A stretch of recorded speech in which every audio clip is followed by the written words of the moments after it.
When we think about consciousness, one of the most intriguing and modern attempts to explain it is something called the Integrated Information Theory, often shortened to IIT.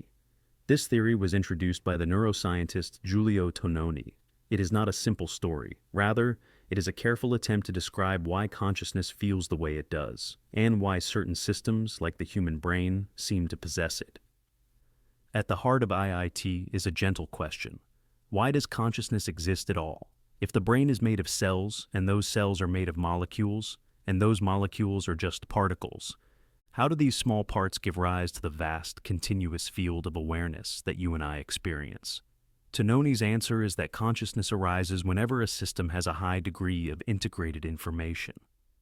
What does that mean? Imagine for a moment a puzzle. Each piece by itself does not reveal very much, but once the pieces are connected, they form a picture. The picture is something new. It is more than the sum of its parts. IIT suggests that consciousness works in a similar way. The information in your brain is not just scattered like separate puzzle pieces. It is connected, deeply and richly. Because it is so tightly integrated, it creates the unified experience of being you. In simpler terms, IIT says that consciousness is what it feels like when information is both differentiated and integrated. Differentiation means that the information is highly specific. For example, right now you are not just experiencing sound. You are experiencing this very specific sound, my voice, these words, at this particular moment. Integration means that all of these bits of information are tied together into a whole. The sound of the voice is not separate from the meaning of the words, or from your memory of what came just before. Instead, it all forms a unified field of experience. The curious thing is that IIT goes further. It does not simply describe human consciousness, it tries to measure it. According to the theory, any system, even a machine, or even a network of simple elements, can have a certain amount of consciousness, depending on how much integrated information it possesses. The measure for this integration is called a phi. When phi is high, consciousness is thought to be present. When phi is low, the system may still process information, but without awareness. Think of it like this. A digital camera can record an image. It processes pixels, millions of them, but the camera itself does not have a unified experience of that image. Its parts are not integrated in the way a human brain is. A brain, by contrast, does not just record. It weaves together sensations, thoughts, emotions, and memories into a seamless whole. That weaving together, that integration, is what IIT argues creates the feeling of being conscious. Some people find this idea both fascinating and unsettling. If phi measures consciousness, then even systems we do not normally think of as aware might possess a tiny flicker of it. Perhaps a simple organism, or even a network of transistors, could hold a very faint spark of experience. This leads to the question, where does consciousness end? Is it only in complex creatures like humans and animals, or is it spread more widely across nature? IIT suggests that consciousness might be a fundamental property, existing wherever information is both present and integrated. The idea that consciousness could be measured is appealing to scientists. It opens the possibility of one-day testing for awareness in places we currently cannot, such as in patients who appear unresponsive. Could IIT help determine whether they are still conscious inside? Could it also help us know whether an artificial intelligence, one far more advanced than today's machines, might one day develop a real inner life? These are questions that flow gently from the core of the theory. Of course, IIT is not without its challenges. Some critics point out that the theory is difficult to test in practice. Measuring phi in a real brain is not simple, and so far the evidence remains debated. Others question whether information and integration alone are enough to explain the richness of conscious life. For instance, even if a network had high phi, would that truly mean it experiences joy, or sadness, or the sense of self? Or would it simply be a mathematical property with no feeling attached? These are the mysteries that keep the debate alive. Yet there is something soothing in how IIT frames the question. Instead of seeing consciousness as a mysterious flame that lights up only in certain places, it treats it as a spectrum, woven into the very fabric of how information connects. You might imagine a vast ocean, with tiny ripples of awareness appearing wherever the conditions are right.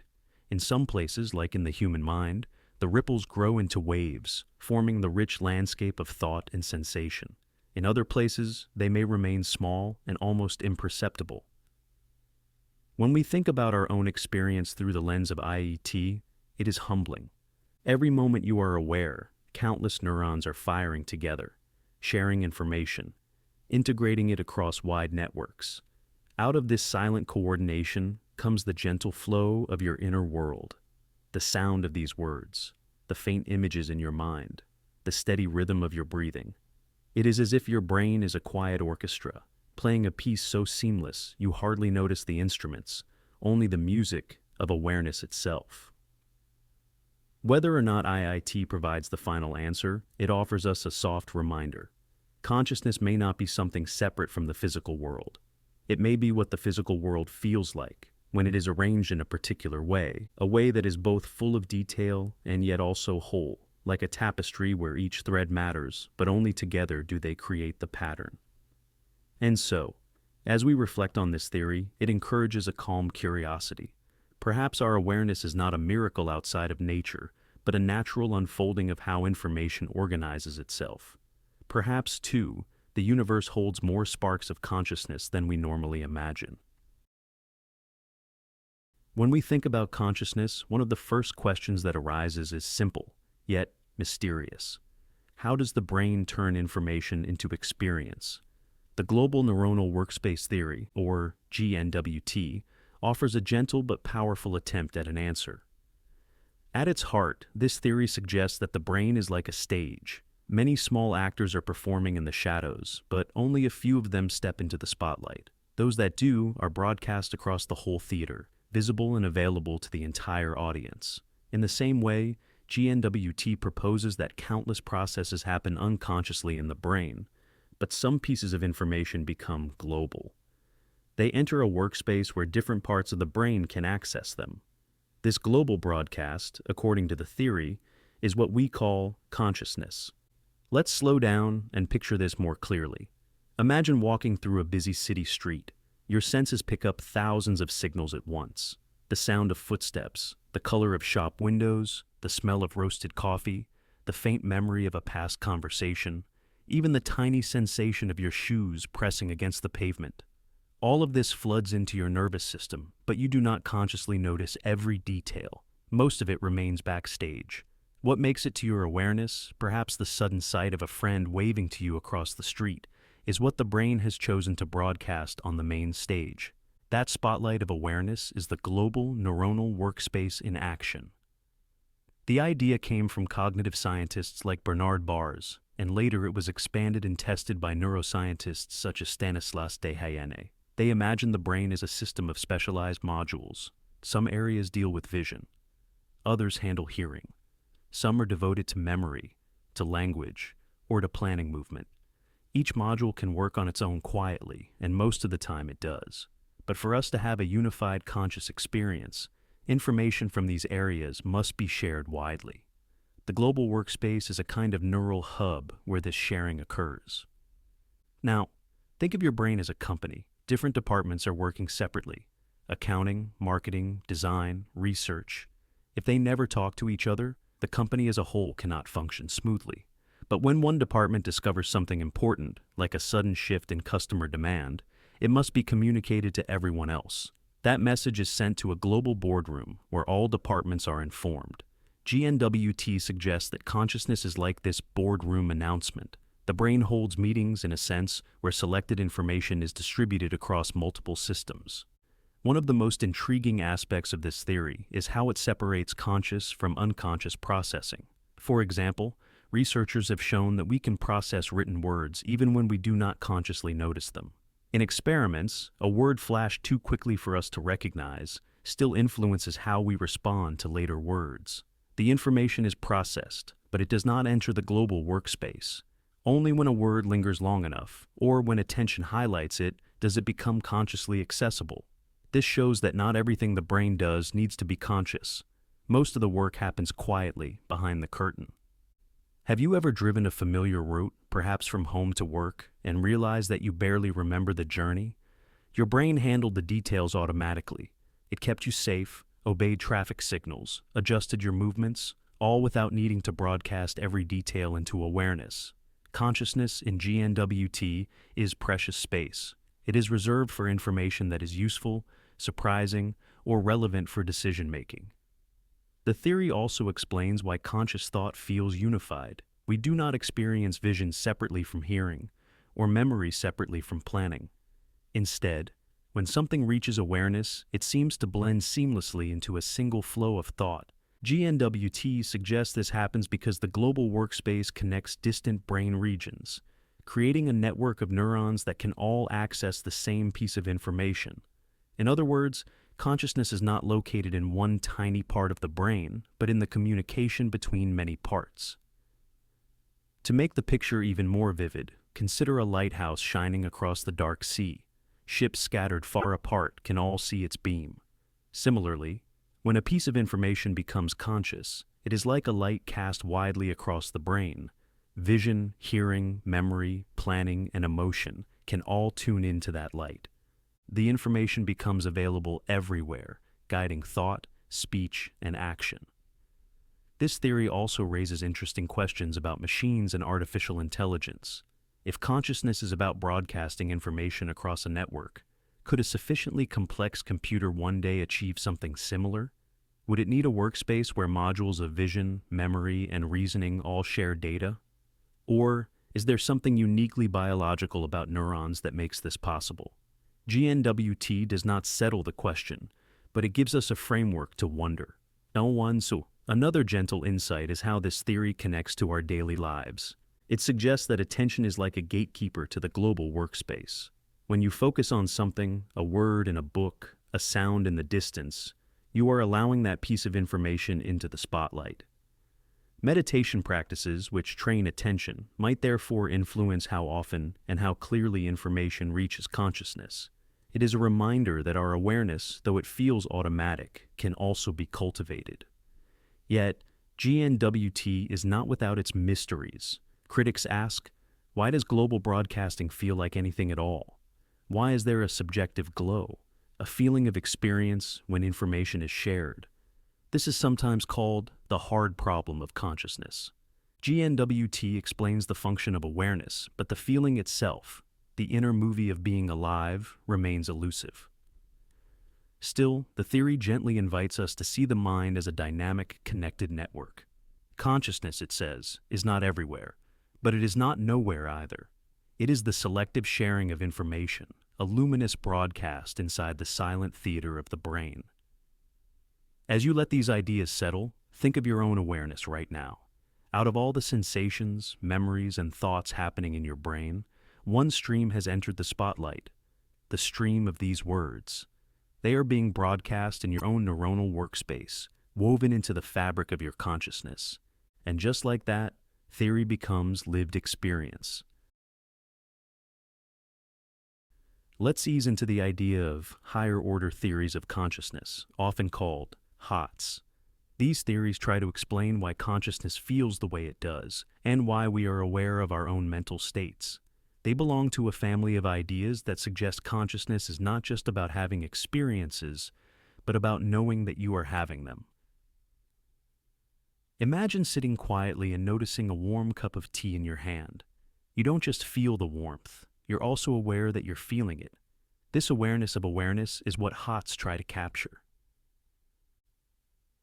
At their core, higher-order theories claim that a mental state, such as seeing red or feeling pain, only becomes conscious when there is another mental state, at a higher level, that represents it. In other words, your mind needs a kind of inner reflection, a second-order thought or perception that says, I am seeing red, or I am in pain.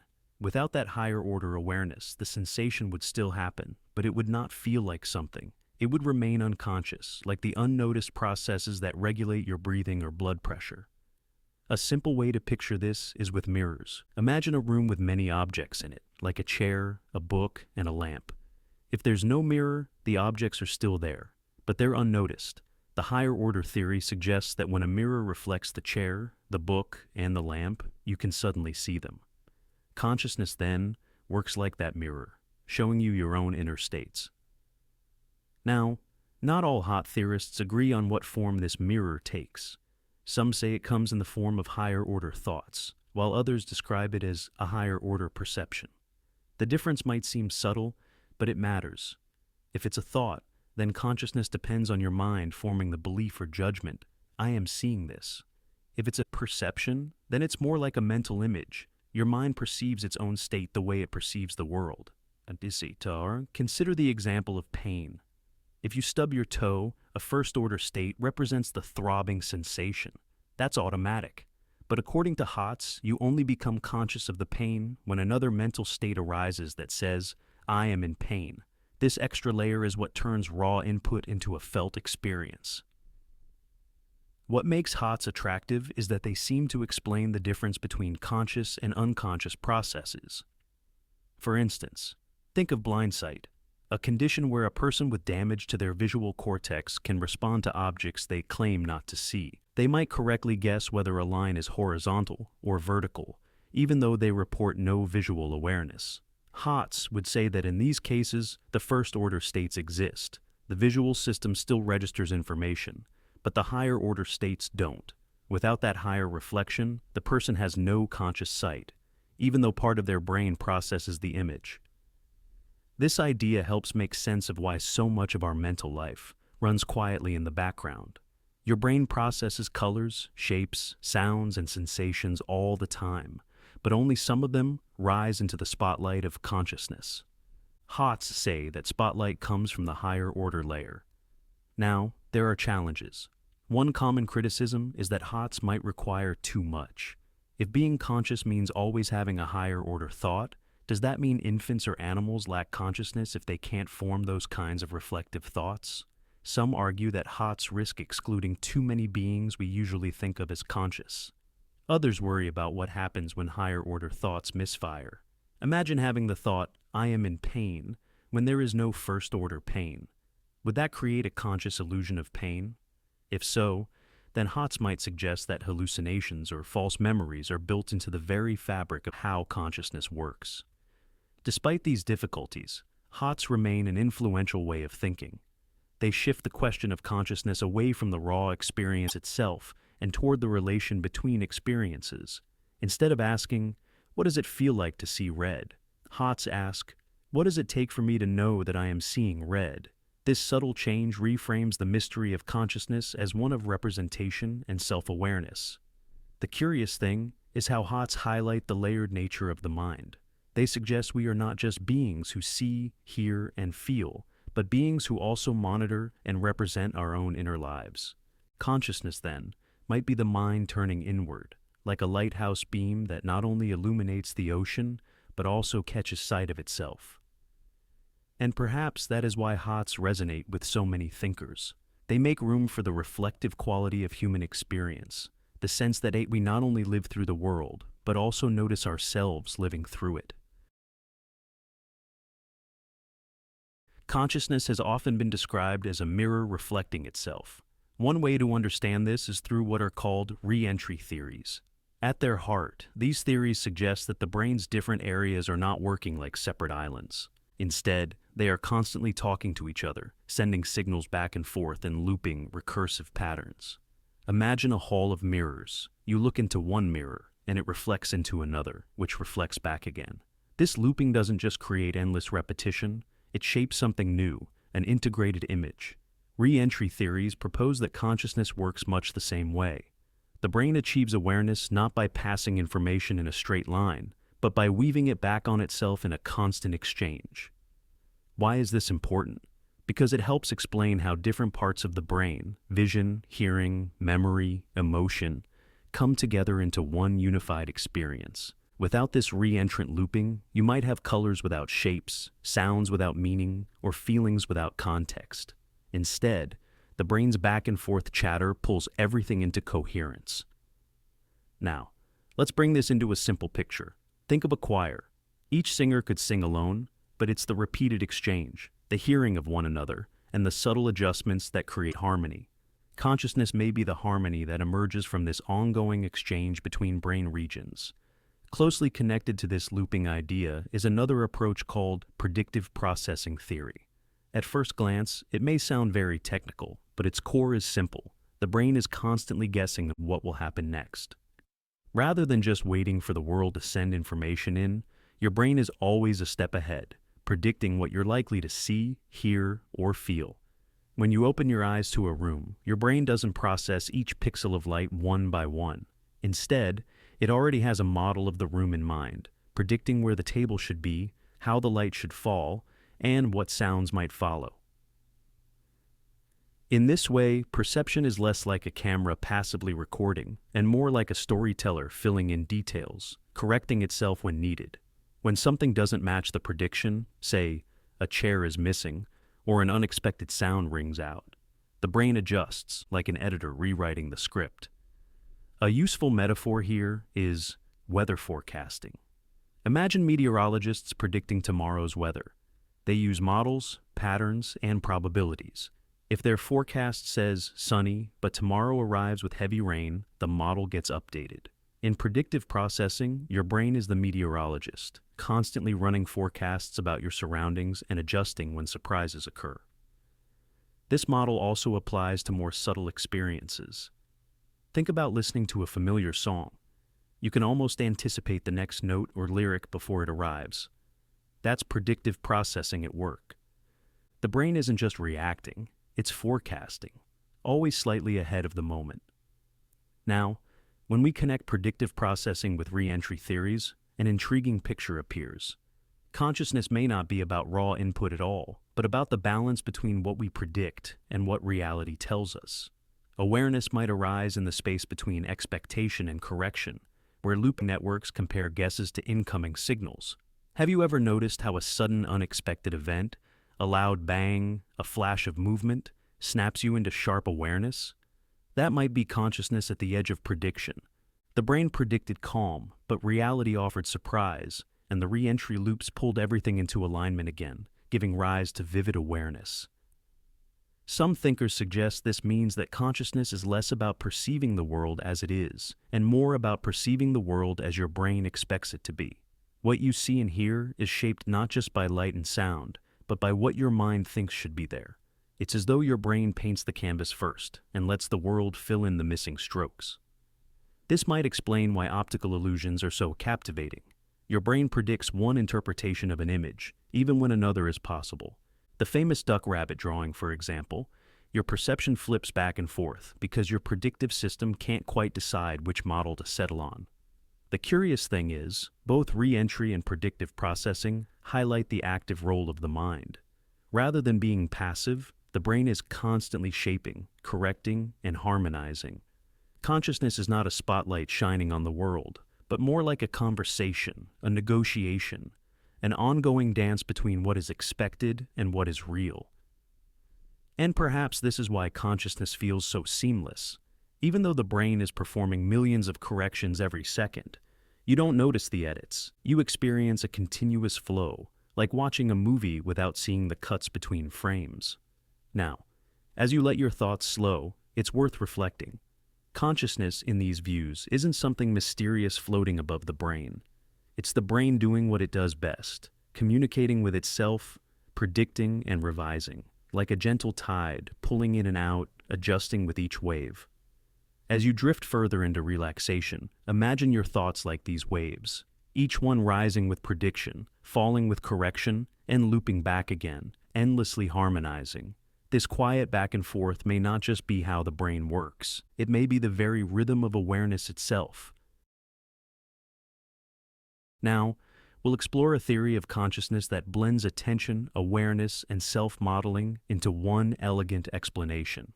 It's called the attention schema theory, often shortened to AST. At its heart, this theory suggests that the brain builds a simplified internal model of attention, almost like a sketch, that helps us keep track of what we're focusing on. This sketch, or schema, is what gives rise to the feeling of subjective awareness. Now, let's unpack that slowly. Imagine you're in a crowded cafe. Voices rise and fall around you. Cups clink, chairs scrape against the floor. Yet, when a friend calls your name, your attention shifts immediately. You don't consciously think about filtering out every sound. Instead, your brain smoothly highlights your friend's voice while dimming the rest. This selective focus, This act of attending to one thing while ignoring others seems almost automatic. But here's the question. How do we know what we're paying attention to? How do we get the sense that I am aware of this voice rather than simply processing it like background noise? This is where the attention schema theory comes in. According to AST, the brain doesn't just direct attention, it also constructs a model of that attention, a representation that tracks where focus is, how strong it is, and what it's directed at.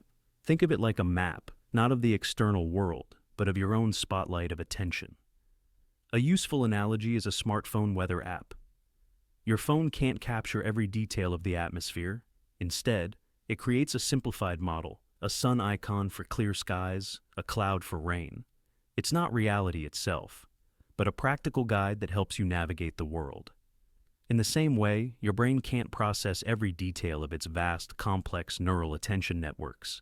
Instead, it builds a simplified model, an attention schema. This schema gives you the sense that you are aware, that something in your mind is illuminated right now. And here's the fascinating part. According to this theory, consciousness itself is the model. That subjective feeling of awareness isn't some mysterious extra ingredient. It's the brain's internal sketch of its own focus. Let's make it more concrete with a simple thought experiment. Picture a spotlight on a stage. The spotlight moves from one actor to another, highlighting only part of the scene at any given moment. That spotlight is your attention. Now, imagine someone in the audience is also drawing a quick sketch of where the spotlight is shining. They don't capture every detail of the play, just the broad strokes of the light's position. That drawing is the attention schema. Your brain is both the spotlight operator and the sketch artist. It directs attention to important things, but it also maintains a simplified internal record of what it's attending to. And the curious result of that sketch is what we call awareness. This raises a question. Why bother with such a model? Why not just attend to things without the extra step of awareness? The answer lies in control.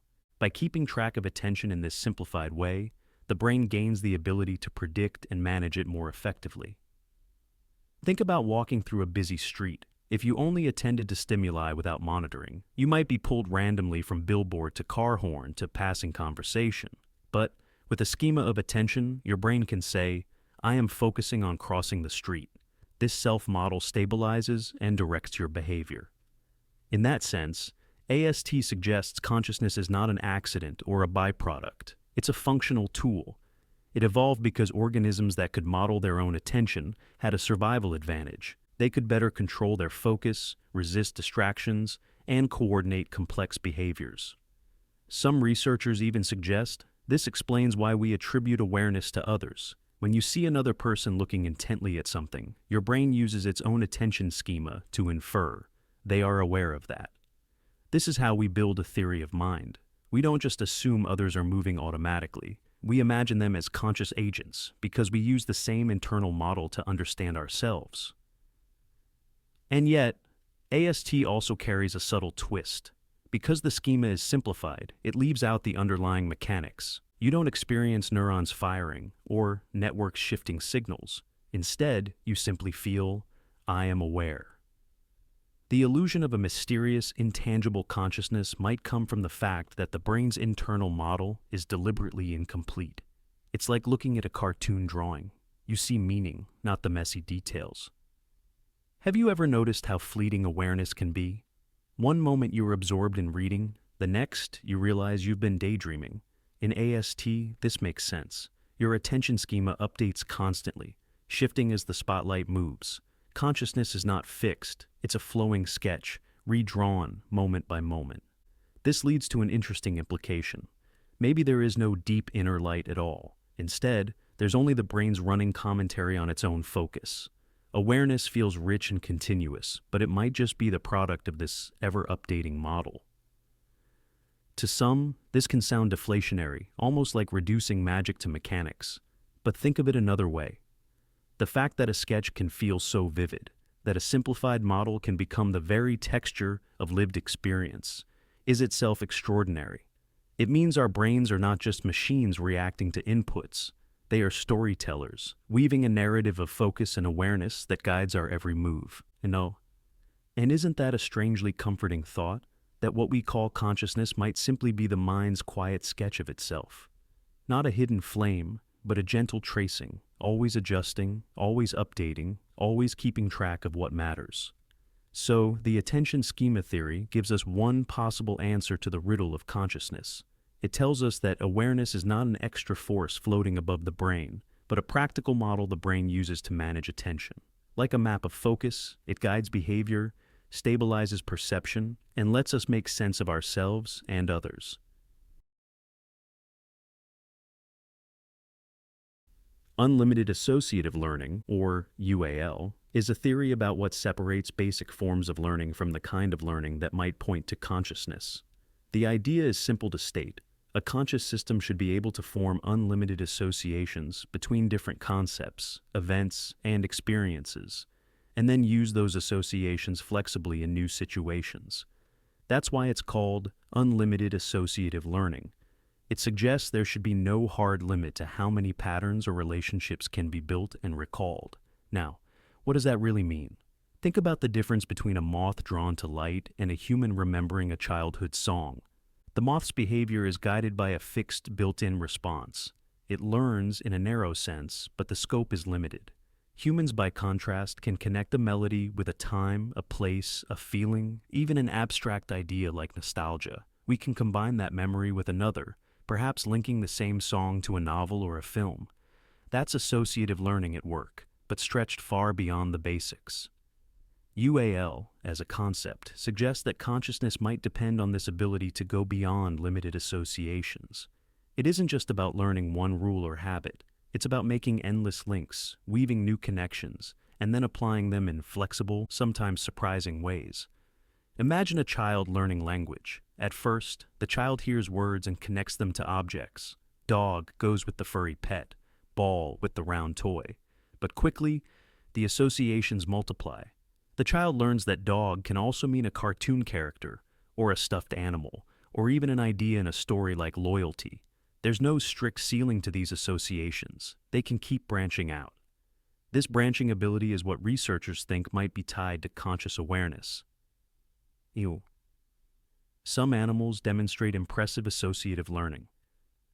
Birds that cache food remember hundreds of hiding places and can connect them with environmental cues. Octopuses can open jars by combining knowledge of shapes, strength, and persistence. Yet the debate continues.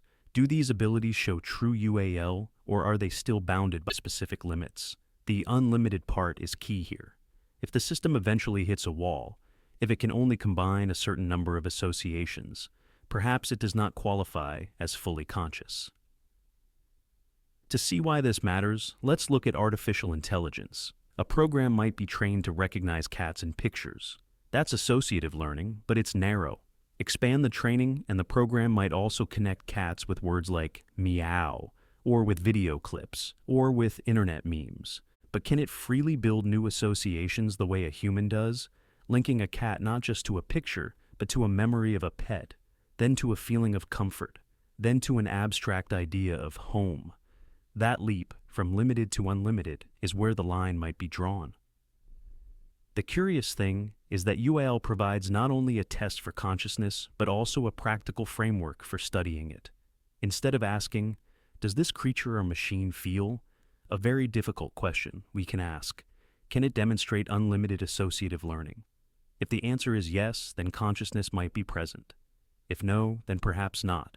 It offers a scientific foothold on a very slippery problem. Of course, critics raise concerns. Some say that unlimited associative learning could, in principle, be achieved by unconscious systems. After all, a vast enough computer might simulate limitless associations without any felt experience.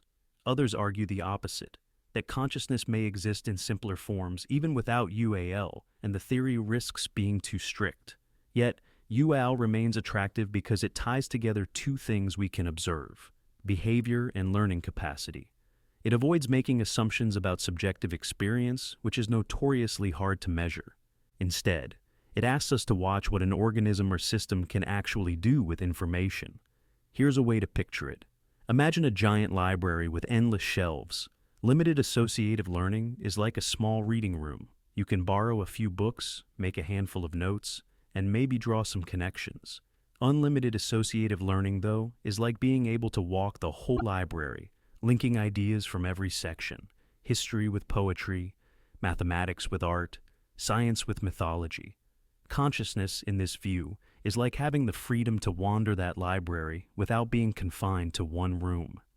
This idea also fits with how memory works. Humans don't just store isolated facts, we build webs of meaning.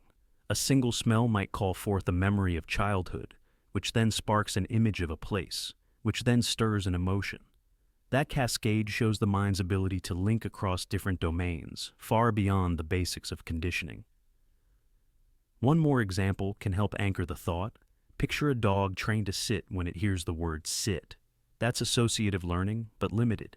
Now picture a person reading a poem, hearing a line about sitting still, and suddenly recalling the sound of rain, a quiet afternoon, and a sense of peace.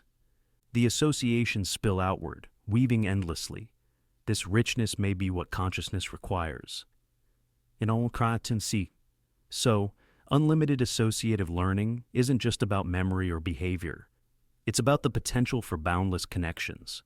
It proposes that to be conscious is to be able to continually expand the network of meaning, across senses, across time, across contexts. Whether this is the final answer to the mystery of consciousness is uncertain, but it gives us a window, a way of looking at living minds and artificial ones, asking whether they truly weave an unlimited web of associations, or whether their learning remains bounded and fixed. Let's ease into this section by turning to a theory that blends simplicity with a surprisingly powerful idea. Victor Lamme's local recurrency account of consciousness. At first glance, the name might sound technical, but underneath it lies a gentle way of thinking about how our minds create the experience of being aware. The core of Lamme's proposal is the role of feedback loops in the brain. Imagine for a moment that information in your brain is not simply passed forward, like a message moving down a straight hallway. Instead, information flows in loops, circling back, revisiting the areas it came from, and being reprocessed again and again. This repeated passing of information is what Lamme calls local recurrence. It is local because it happens within fairly small neighboring regions of the brain, and it is recurrent because the signals are not one way. They loop back on themselves. To picture this more clearly, think about standing in a quiet canyon and calling out. Your voice bounces back as an echo. Each time you hear it, the sound feels a little altered, a little transformed. In Lamme's theory, neurons talk in echoes too. A burst of activity travels forward, then circles back, is refined, and sent forward again. It is this echoing process, this back and forth, that Lamme suggests might be the key ingredient for consciousness. Now, here is the interesting part. In many models of the brain, the focus is on the feed-forward sweep, where information comes in through the senses and moves forward through the layers of the brain's networks. That process can be lightning fast and efficient.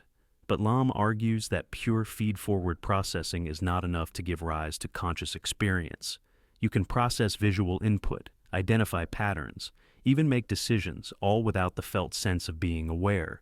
Consciousness, he suggests, requires something more. It requires the recurrence. Let's bring this down to a simple example. Think of glancing at a tree. Your eyes pick up the pattern of branches, the shades of green. That feed-forward sweep is like taking a snapshot. Quick, efficient, but in a sense shallow. It tells you what is there, but not what it means for you. Now, imagine the brain circuits beginning to loop that information back, revisiting and amplifying it. Suddenly the perception is not just a snapshot, it becomes an experience. You feel as though you are seeing a tree. The tree is present to you. That felt presence, Lamme suggests, arises only when the information loops in recurrent circuits. A key strength of this idea is that it ties awareness to something very concrete in brain function. Recurrence is not an abstract metaphor. It is something neuroscientists can measure.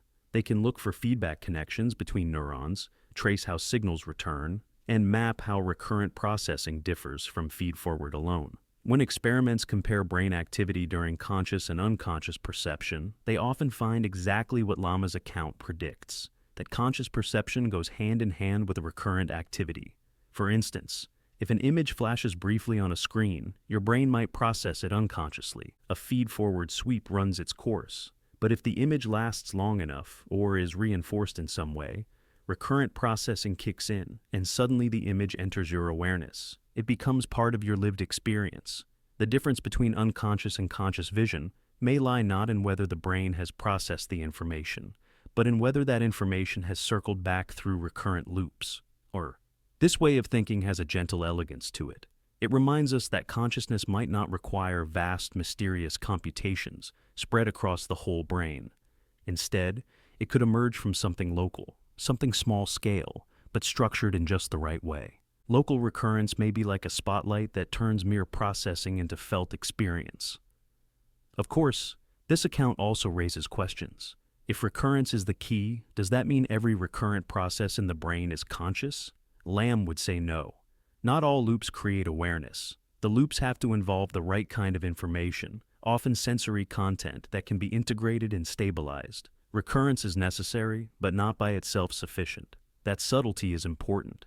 It means the account is not just pointing to loops in general, but to a particular type of feedback that sustains meaningful representations.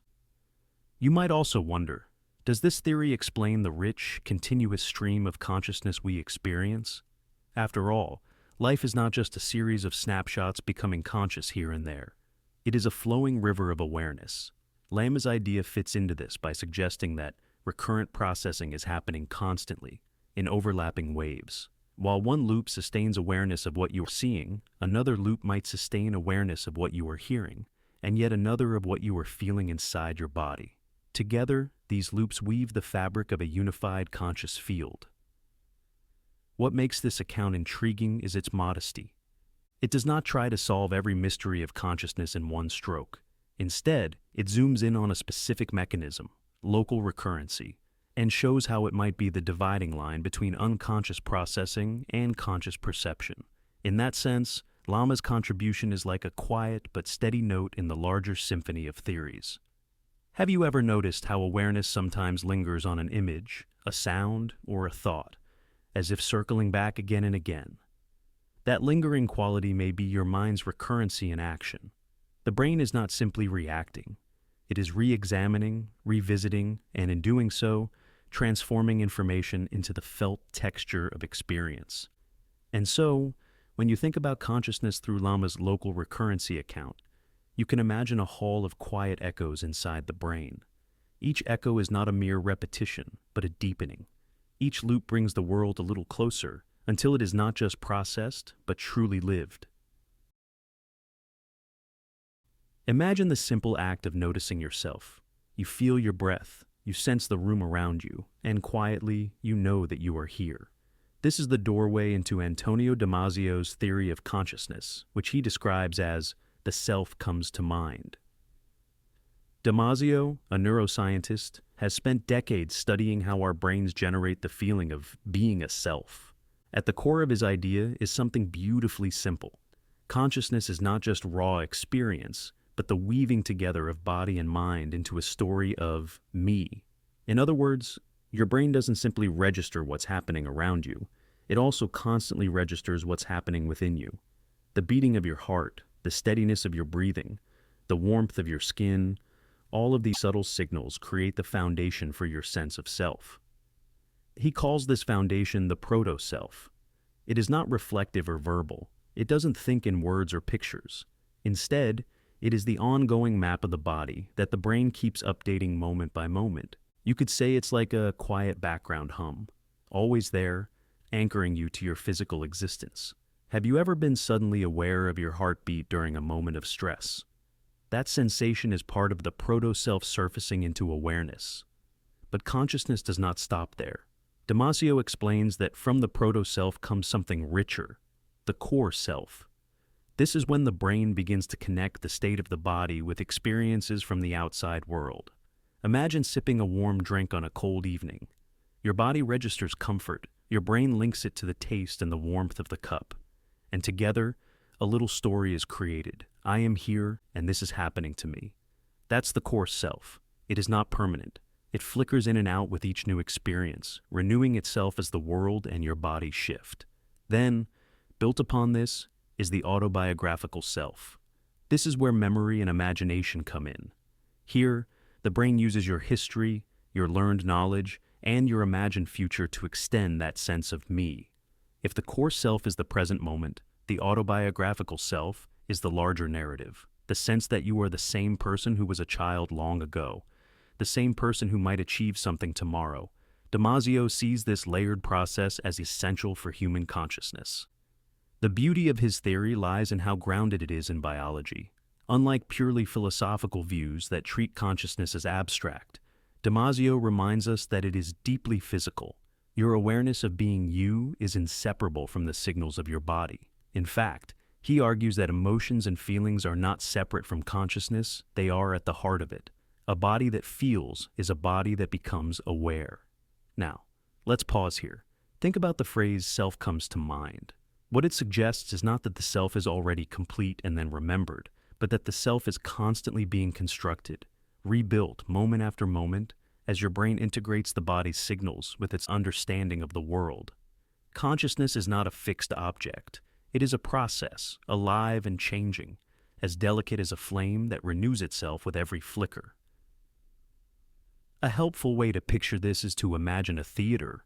The proto-self is like the stage itself, the structure that allows the play to unfold. The core self is the actors entering and exiting with each scene, new roles, new actions, new lines. And the autobiographical self is the script that connects all the performances together into a meaningful story. Without the stage, there would be no play. Without the actors, no scenes. Without the script, no continuity. All three are needed to create the experience we call consciousness. Damasio also emphasizes that this is not something mysterious floating above biology. It is the result of evolution, shaped by the need for organisms to survive. By keeping track of their internal states and linking them with the outside world, living beings gain a powerful advantage: the ability to adapt, to plan, to imagine, and to protect themselves. In this way, consciousness is both a survival tool and the source of our deepest sense of existence.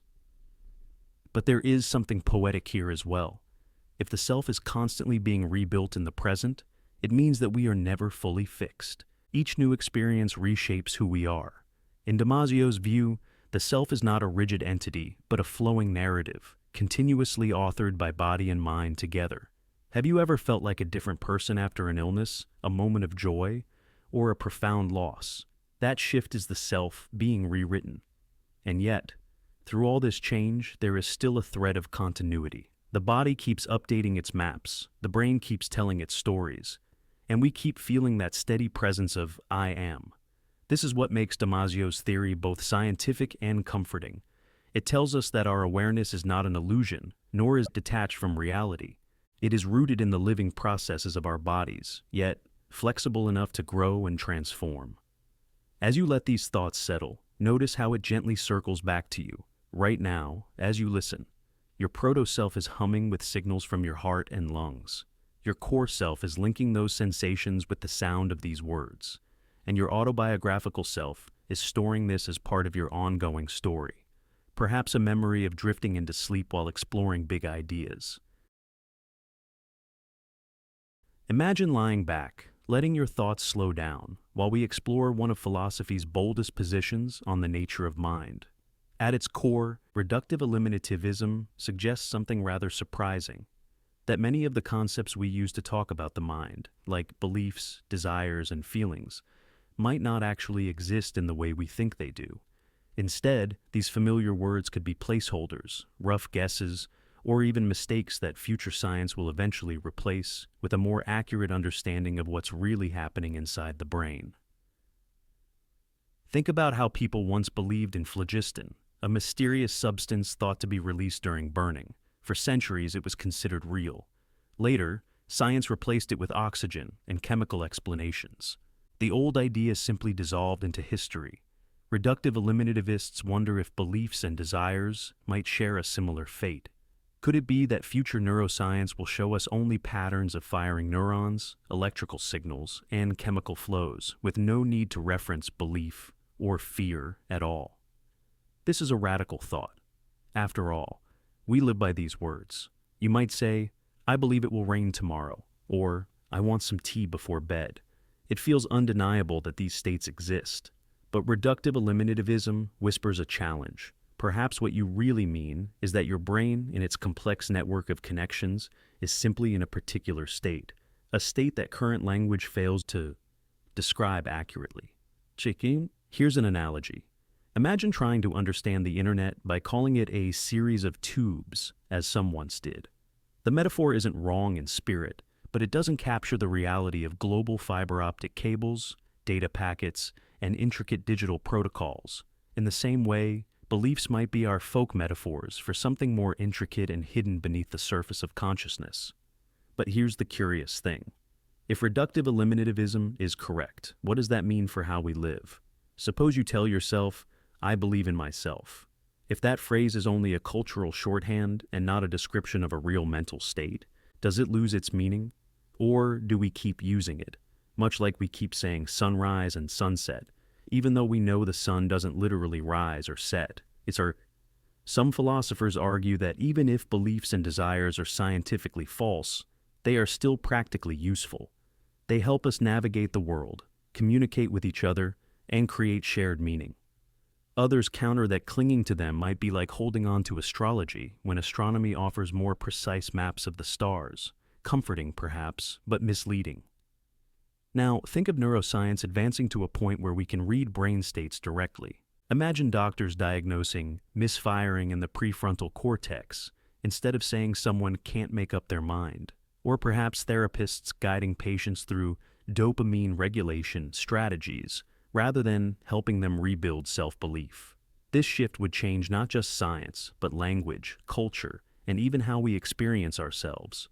And yet, even in such a future, would we truly abandon talk of feelings and thoughts? Human experience is textured and deeply personal. Saying, my neurons are firing in pattern X, doesn't feel the same as saying, I'm sad. Perhaps reductive eliminativism captures a scientific truth, while the older language continues to hold poetic truth. Both might exist in parallel, one for the lab, one for the living room. Though, have you ever wondered what it would feel like if everything you thought about your inner world was just a useful fiction? Would it make you feel smaller? Or would it open a doorway to wonder at the complexity of your brain, humming with electricity like a living cosmos? That's the quiet tension at the heart of reductive eliminativism. It is not a theory meant to take comfort away. Rather, it asks us to be curious about the gap between the language we use and the reality that might lie underneath. And in that gap, there is both mystery and beauty. So tonight, as you drift into sleep, let your mind play gently with this possibility, that your beliefs and desires may not be things, but signals, shapes, and flows of energy in your brain. Whether or not eliminativism is right, the thought itself is a reminder of how much we have yet to learn about what it means to be conscious. Materialism is one of the oldest and simplest theories of human consciousness. At its core, it says that consciousness is nothing more than the physical workings of the brain. No hidden forces, no immaterial soul, just neurons, firing in patterns, giving rise to our thoughts, memories, and experiences. Think of it like this. A flame looks alive and almost magical when you see it, but really, it's just heat, oxygen, and fuel interacting. In the same way, materialism suggests that consciousness is the flame of the brain. It feels mysterious, but it's built from physical processes. Now, let's slow down and explore this carefully. Materialists argue that if you take a human brain apart, its neurons, its chemistry, its electrical signals, you eventually account for everything we call the mind. When you feel joy, it's neurotransmitters like dopamine flooding certain pathways. When you recall a memory, it's patterns of connections firing in sequence.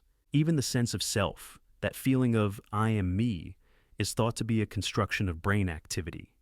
The curious thing is, materialism doesn't try to deny how rich consciousness feels. Instead, it says that the richness is fully explainable through the brain. Imagine listening to music. To you, it's harmony, rhythm, and emotion. But to a materialist scientist, it's also just vibrations of air, processed by the ear, translated into electrical impulses, and decoded by the brain. The beauty isn't lost, but it's fully mapped to the physical world. One of the strongest points in favor of materialism is how changes to the brain clearly change the mind. A head injury can alter personality. Drugs can shift mood or perception. Diseases like Alzheimer's can erase memories. If consciousness were something separate from the brain, why would changes in gray matter so directly reshape who we are? To materialists, this is powerful evidence. The mind is what the brain does. Still, there's a challenge here. Even if we can trace every neural pathway, there remains the mystery of what philosophers call qualia. These are the raw feelings of experience, the redness of red, the bitterness of coffee, the ache of sadness. A machine can process information, but does it feel anything? Materialism says yes, feelings are brain states, but many thinkers wonder if this explanation leaves something out. Here's a thought experiment. Imagine you've never tasted chocolate. Someone can describe to you every molecule in it, every chemical reaction in the mouth, every signal in the brain. Yet, until you actually taste it, you don't really know what it's like. Materialism insists that once the brain experiences chocolate, nothing is missing.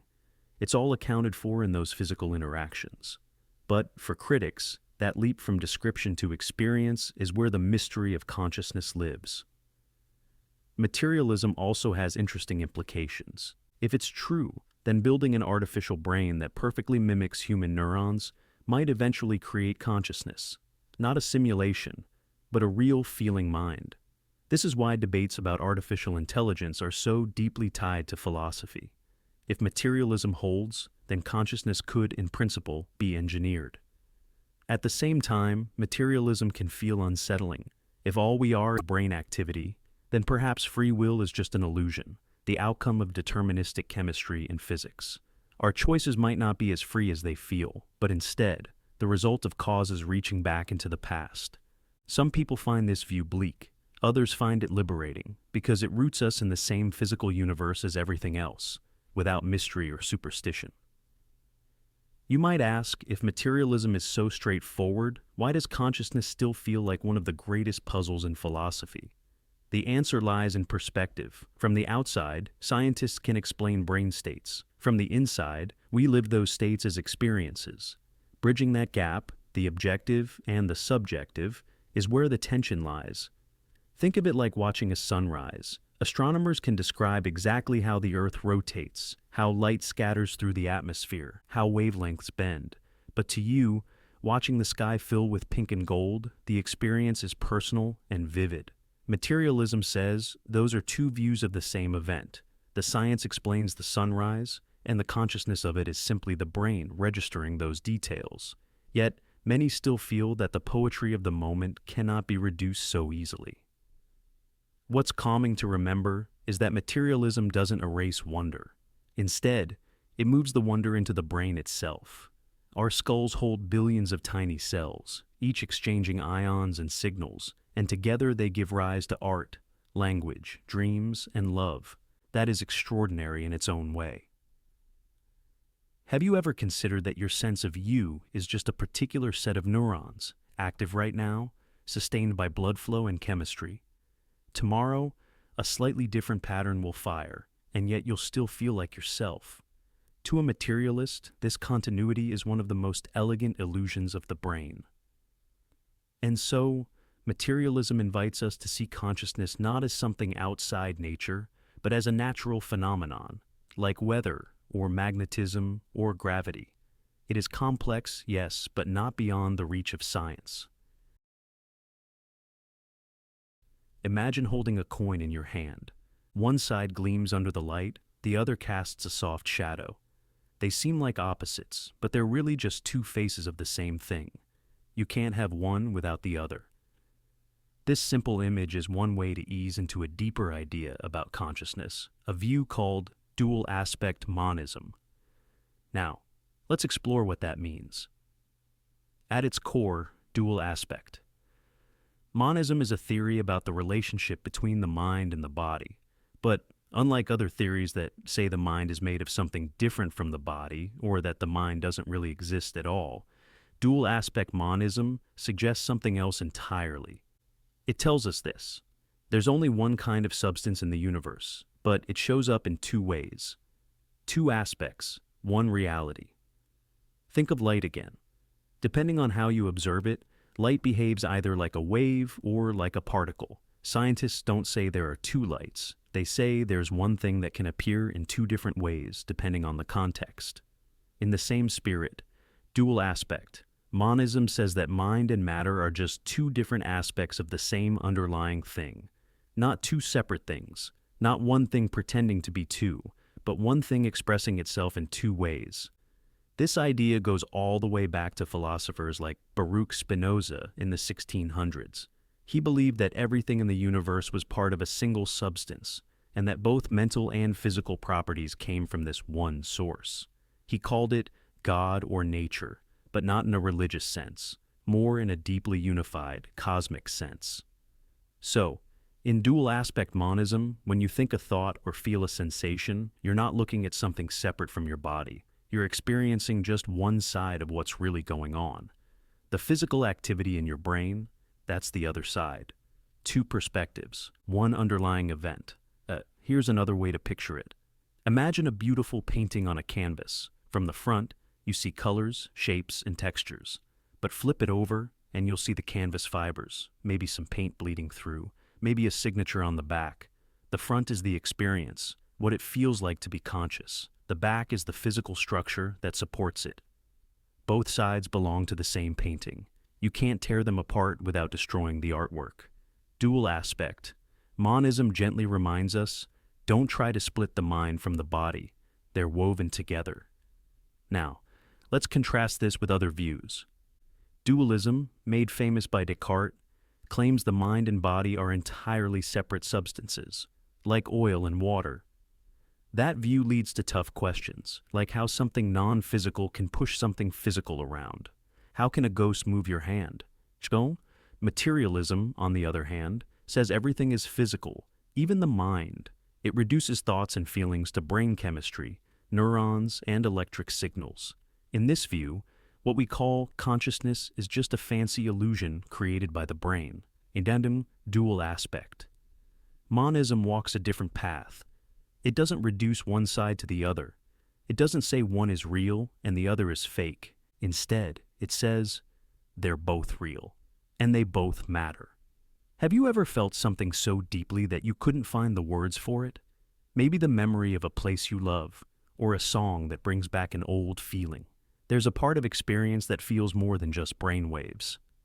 But if you were to scan your brain during that moment, you'd likely see patterns, activity lighting up in different regions. One is the inside view, the lived experience. The other is the outside view, the observation. That's the essence of dual aspect monism. It invites us to think less in terms of things and more in terms of perspectives. The mind isn't a ghost inside a machine, it's the first-person view of what the brain is doing, and the brain is the third-person view of what the mind is doing. Now, you might ask, what is the substance that underlies these two aspects? And that's the interesting part. Dual aspect. Monism doesn't always say. Some thinkers believe it's something we don't have a name for yet, something beyond our current science. Others suggest it could be information or energy or some kind of fundamental pattern. It leaves room for mystery, and that's part of the charm. This theory doesn't try to explain away our experience. It doesn't deny the rich inner world of thoughts, dreams, feelings. It also doesn't ignore the science of the brain, the networks, the systems, the biology. Instead, it holds both gently, like two sides of the same coin. It says, your mind and your body aren't strangers. They're two expressions of something deeper, something unified, something you live out every day without even realizing it. When you cry during a film, when you laugh uncontrollably, when your heart races before a big moment, you feel it and your body responds. Two views, one story. Some modern neuroscientists and philosophers are revisiting this idea, not because it solves every mystery, but because it offers a language that doesn't flatten experience or reject science. It allows us to honor both perspectives. In a way, dual aspect monism gives us permission to say, yes, my thoughts matter. Yes, my brain matters, and yes, both are part of something bigger. You don't need to choose between science and spirit, between neurons and narratives. You can be both the observer and the experiencer, the physical structure and the inner voice, the seen and the felt. That, in a quiet way, is what dual aspect monism is all about. Functionalism is one of the most influential theories of consciousness. It doesn't try to describe consciousness in terms of mysterious inner stuff. Instead, it asks a different question. What role does consciousness play? What is its function in the system of the mind? At its heart, functionalism says that mental states are defined not by what they are made of, but by what they do. Think of a clock. A clock can be made of gears, circuits, or even software on your phone. The materials don't matter as much as the function, telling time. Functionalists suggest the same about consciousness. It doesn't matter if the mind is made of neurons, silicon chips, or something else entirely. What matters is how the system processes information, how it reacts to inputs, and how it produces outputs. This way of thinking opens up a fascinating perspective. If mental states are functions, then, in theory, consciousness could exist in many different kinds of systems. It could live in the human brain, but also potentially in machines, artificial intelligence, or even alien organisms with very different biology. Have you ever wondered if your phone, or the algorithms behind it, might one day host something like awareness? Functionalism keeps that door open. To explain this more gently, imagine pain. In the functionalist view, pain isn't about specific neurons firing in the human nervous system. Pain is about the role it plays. It's a state caused by damage to the body, which leads to certain behaviors like pulling your hand back, and it motivates avoidance in the future. The details of the wiring are less important than the pattern of cause and effect. That pattern could, in theory, be realized in different materials. The curious thing is, this means functionalism makes consciousness seem more universal. It isn't locked inside the human brain. It's about organization, structure, and role. Consciousness, in this sense, is like music. Music can be played on a violin, a guitar, or a digital speaker. The sound differs in texture, but the structure of the notes, the melody, remains. In the same way, a mind could be built in many forms, as long as the functional pattern of processing is present. But this idea also raises puzzles. For example, if consciousness is defined by function, then what about the feeling of experience? The redness of red, the bitterness of coffee, the warmth of sunlight. These are called qualia. Some critics argue that functionalism struggles here. You can describe what pain does, but does that capture what pain feels like? Can we explain the rich inner texture of consciousness simply by looking at its role? Philosopher Ned Block once raised what's known as the China brain thought experiment. Imagine that every person in China played the role of a neuron, communicating with others to simulate the activity of a brain. From a functionalist point of view, if the system behaves like a brain, then it should count as having mental states. But would such a vast, distributed network of people really be conscious? Could the pattern alone be enough, or is there something missing? This is where the debate gets interesting, but also soothing to reflect on. Functionalism reassures us by offering a clean, logical picture. Consciousness is about function, about the roles played in a system, but it also leaves open those deep mysteries. What is it really like to be a system? Does function alone create the spark of experience, or is there more to the story? Another way to approach it is through technology. Think about computers. A chess program doesn't really know it is playing chess, but it performs the functions of a chess player remarkably well. As artificial intelligence grows more complex, the question becomes, at what point does performing functions resemble true awareness? If a machine processes information, learns, adapts, and reports experiences, does that count as consciousness, or is it just simulation? Functionalism doesn't give us all the answers, but it provides a powerful lens. It shifts the question from what is consciousness made of to what does consciousness do? It allows us to compare different systems without insisting on the same biological hardware. And it encourages us to see minds not as fragile, isolated things, but as patterns of activity that could exist in many forms. There is something calming about this perspective. It suggests that consciousness is not tied to one fragile body or substance, but to the enduring patterns of information and response. Just as the melody of a song can survive across instruments, perhaps consciousness can flow across different carriers, provided the function remains intact. Of course, whether that really explains the inner glow of experience, the mystery of what it feels like, remains open. But as you drift into rest, maybe that is part of the comfort. Functionalism tells us that consciousness is about structure and role. It is something that can be described, compared, and even imagined in other worlds or systems. The mystery of what it feels like remains, but the framework gives us a stable way to think about it. So, as we close this section, let the thoughts settle gently. Consciousness, in the functionalist view, is not a hidden substance, but a pattern, a set of roles that could be realized in many forms. Like music, like stories, like the slow rhythm of your breath. It continues as long as the structure is there. Imagine you are looking at a train passing by. You see the cars moving one after the other. The motion is real, but in a sense, it does not control the train. The engine pulls, the wheels turn, the tracks guide. The motion of the train is there, yet it does not determine its own path. This image can help us begin to think about a theory called Epiphenomenalism. Epiphenomenalism is a view about the mind and consciousness. It suggests that our thoughts, feelings, and conscious experiences are like the smoke rising from a fire. They are real. They exist. But they do not cause the fire to burn, nor do they make the wood catch flame. In other words, consciousness is seen as a byproduct of the brain's physical activity, not a force that shapes the brain's actions in return. Now, let's break this down more gently. When you lift your hand to pick up a glass of water, you may feel as though your conscious decision caused the movement. You think, "I want water," and then your hand moves.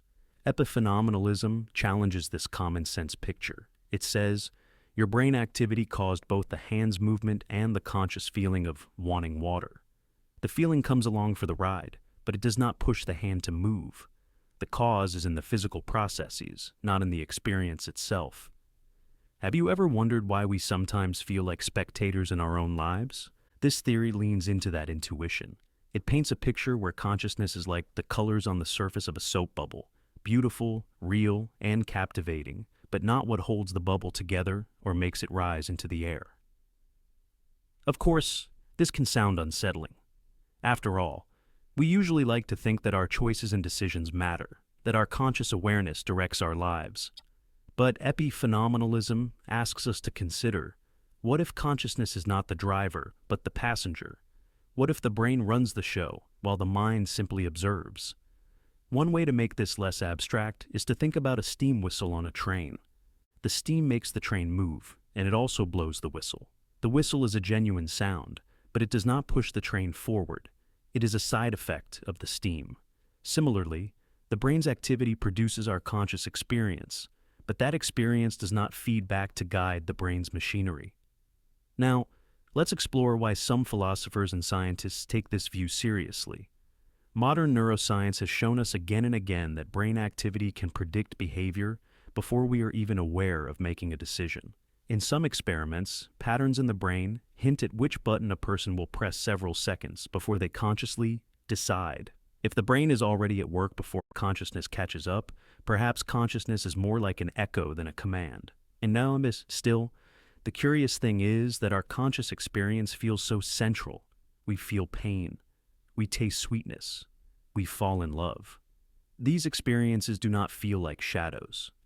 They feel like the very essence of being alive. Epiphenomenalism does not deny this richness. It simply says the richness does not do any work in steering the physical world. The pain exists, but it does not cause the hand to pull back from the hot stove. The brain does that. The experience of pain arrives as a companion, not as a force. Let's pause with a thought experiment. Imagine a world where everything works exactly as it does now. Neurons firing, muscles contracting, behaviors unfolding, but there is no conscious experience at all. The lights are out inside. From the outside, you would never notice a difference. That is the strange possibility epiphenomenalism raises. Maybe consciousness is extra, not essential to how the system operates. But then comes a gentle puzzle. If consciousness does not do anything, why is it there? Why would evolution produce something so elaborate and vivid if it plays no causal role? Some philosophers suggest that consciousness could be a natural shadow of complexity. When systems like brains become intricate enough, conscious experience naturally appears as a side effect. Others worry that this leaves consciousness as a kind of mystery decoration, a beautiful but unexplained ornament of life. To think about this, consider waves on the ocean. The wind and water currents create them. The foam at the crest of the wave is beautiful, but it is not what moves the wave forward. The foam is simply a byproduct of the motion. Consciousness, under Epiphenomenalism, is like that foam. Real, visible, meaningful to us, but not the force underneath. Now, this does not mean Epiphenomenalism is the final word. Critics argue that if consciousness were powerless, we would not spend so much of our lives talking about it, writing about it, and shaping culture around it. The very fact that we can sit here and reflect on consciousness seems to suggest that it influences our words, our actions, and our decisions. If it were only a shadow, how could it play such a role in human history?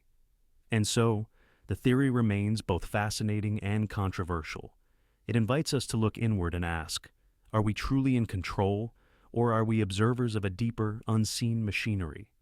It does not provide easy answers, but perhaps, in its calm and unsettling way, it asks us to loosen our grip on certainty and dwell in the mystery. As you let this idea settle, think of consciousness as the shimmering reflection on a quiet lake at dusk. The water moves because of winds and currents. The reflection follows, mirroring every ripple and wave. It is there, beautiful and undeniable, but it does not move the water itself. And with that image, we leave Epiphenomenalism to rest in your thoughts, like a shadow or an echo that drifts quietly alongside.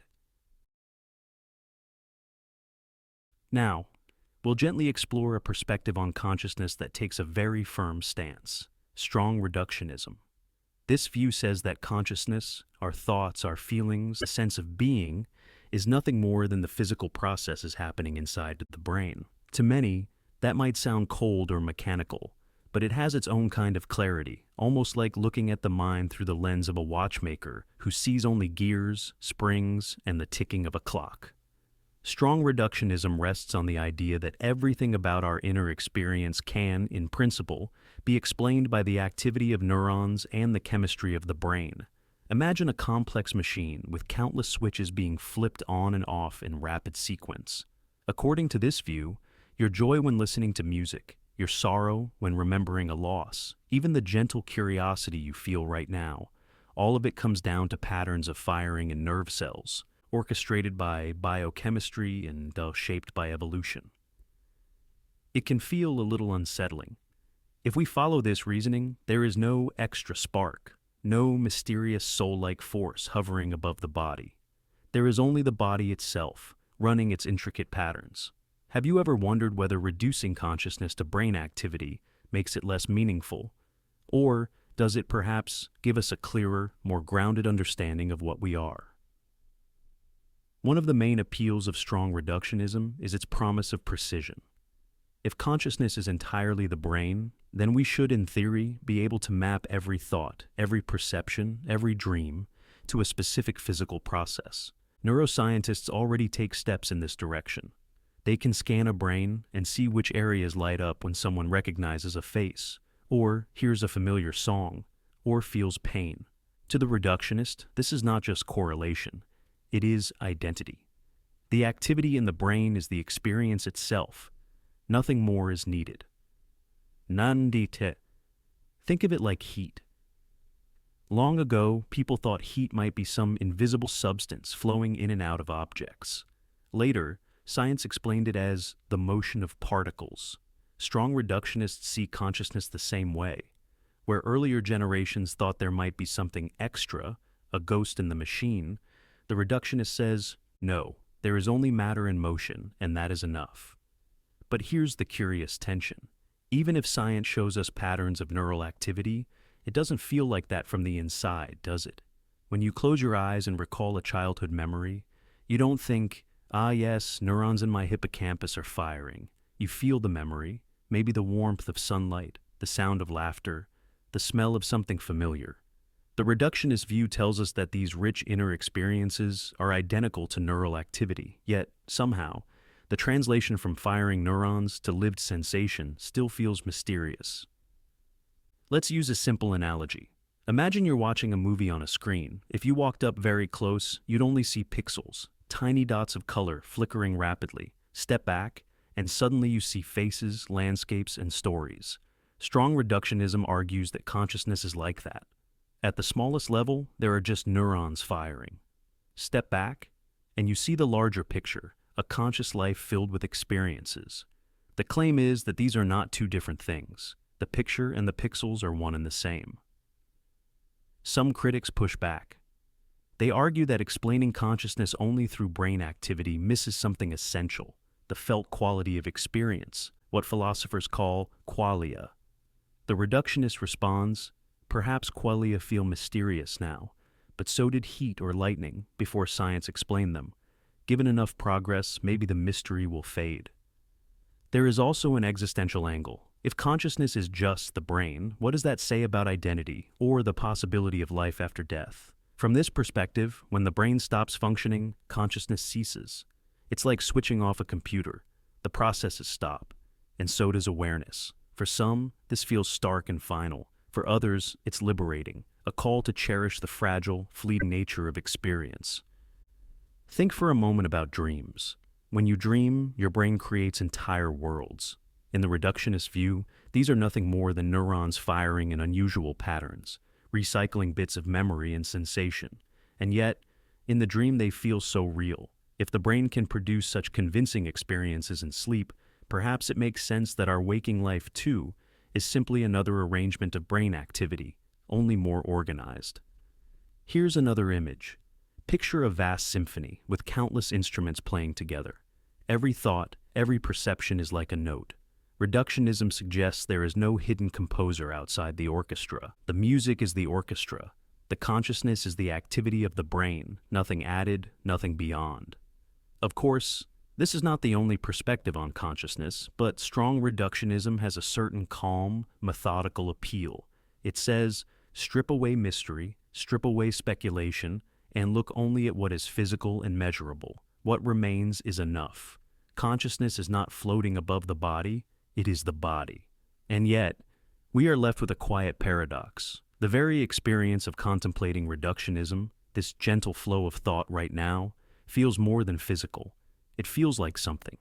Why does matter in motion feel like a living, breathing mind? Strong reductionism insists that no extra explanation is needed. Still, the question lingers softly, like an echo in the night.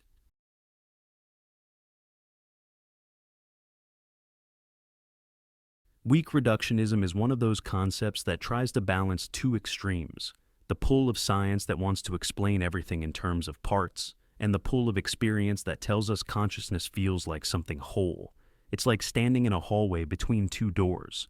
One door says, everything reduces to neurons, and the other door says, consciousness is something entirely different. Weak reductionism suggests that maybe we don't need to fully commit to either. Instead, it tells us we can find a middle path. So, what does this mean in practice? In strong reductionism, the claim is bold.